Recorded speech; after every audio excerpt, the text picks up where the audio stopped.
another major concern, the food supply. You want to count right next to what we had, and I'll just put in the new number? 1, 2, 3, 4, 5, 6, 7, 8, 9, 10. With 10 people, we're going through a lot of our canned goods. 1, 2, 3, 3. We're gonna need more oil. We're gonna need more sugar. We're gonna need more fresh foods, whether we hunt it or whether we, forage it from abandoned homes or grocery stores. We're gonna need more food. That's a concern.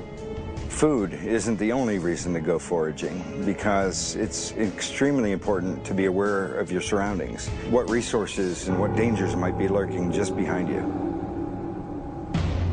So guys, there's a number of things we need. We need to go foraging. I mean, honestly, we can't build food. We can't build water. I don't feel comfortable, I don't think any of us do, that all of us leave, because then this place is vulnerable. I think you guys are working on something incredibly important. Right. It might be best if you stay.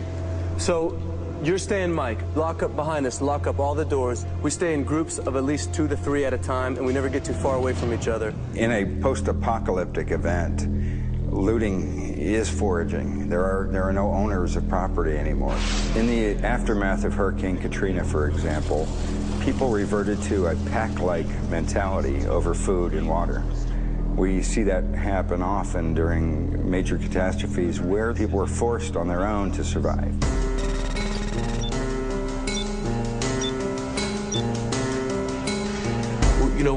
We're not foolish with all the dangerous people and the conditions we have to encounter when we leave these guarded walls.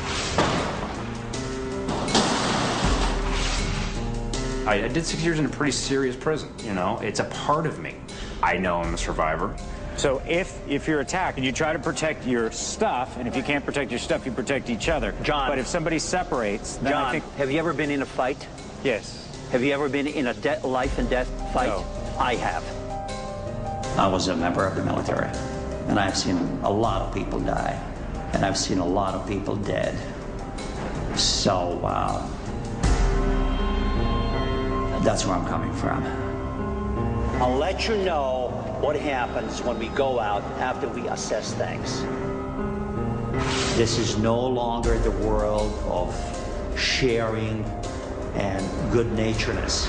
The only way to control a wild animal is being wilder than the wild animal. Let's put it this way, I do not plan to run. We are going to be the wildest animal there is. Oh, you had those, great. No yeah, the smallest they were here. No. Take a peek. No.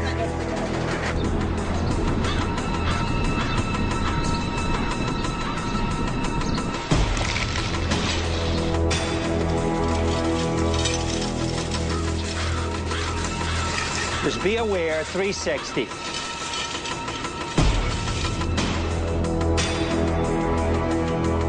In a post-disaster setting, there'll be fierce competition for the resources in any given area.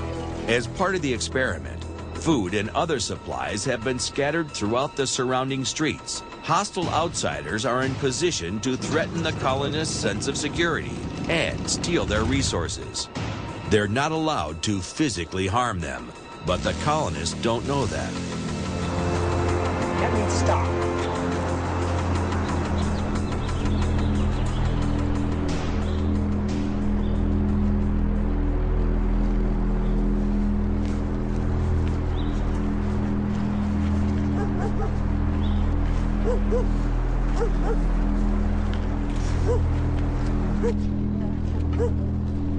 Come on, Leilani. All right. Hey guys, there's goats down here. We get 2 goats. Hey. We're good on a burner, but do you need any parts or anything off of this? There's jerky in here. Whoa, watch your back. Watch your back. Drop that! Drop that or I'll shoot you! All right, get the back and let's go. Get the back, let's go. Start going back. You didn't. No conversations. We got what we got for today. Let's go. Roll. Roddy, those were 2 guys. How do you know there's not more?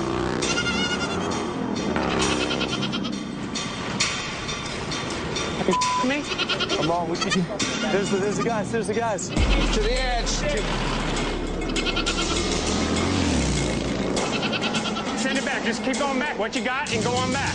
Now. Now later. Now. You have to go. We cannot lose the go. What we got and go on back. You have to go by the horns. What we got and go on back. Let's go. Let's go.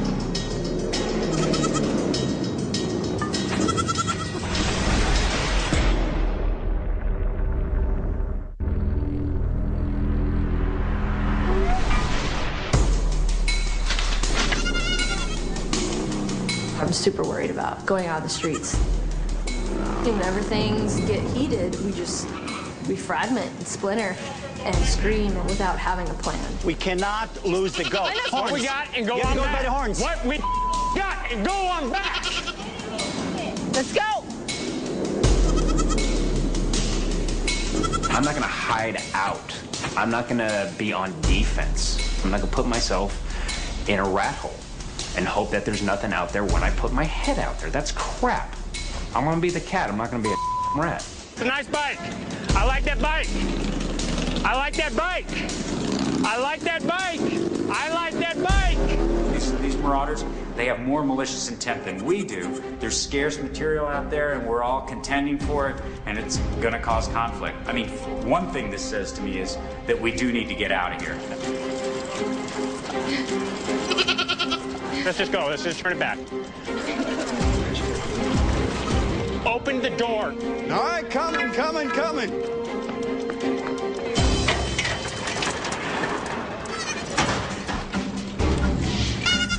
Holy crap.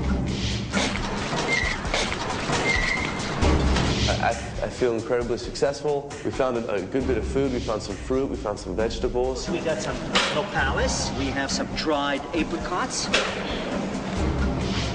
We actually broke up a camp. I think there were 2 guys in a tent, you know, just trying to get by like we did. And our guys went in and grabbed everything they had.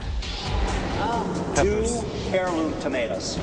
And I was really struggling with that. You know, on one hand, I know how desperately we need this stuff, but I also know that we really screwed them. In extreme situations, you may be forced to do things you would normally do to survive, like stealing. Eventually, we can have fresh smoked meat. We were going to kill the goat? Well, as a very, very last resort. Bringing back the goat, being able to have cheese, being able to have milk. Milk is protein. And I have been so worried about that because we haven't been eating much. I don't know how long I'm going to wait for cheese and milk.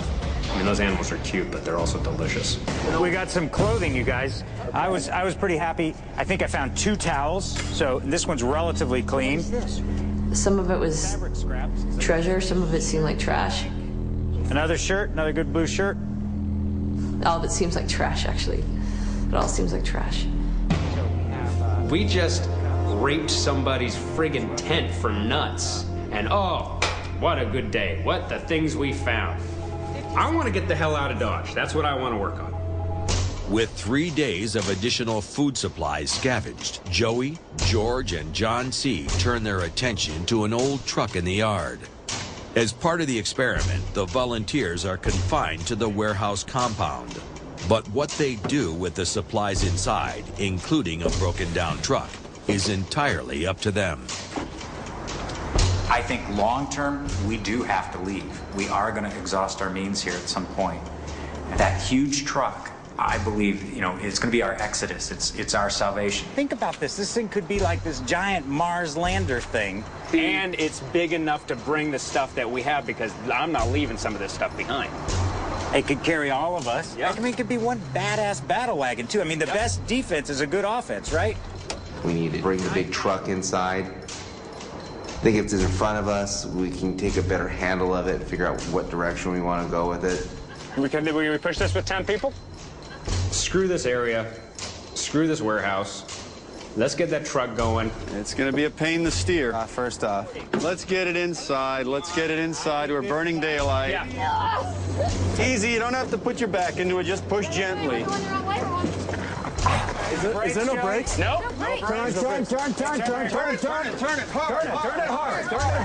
He's doing it. Okay, slow her down. Slow her down. It'll slow down by itself. Well, Lonnie, this is our workout.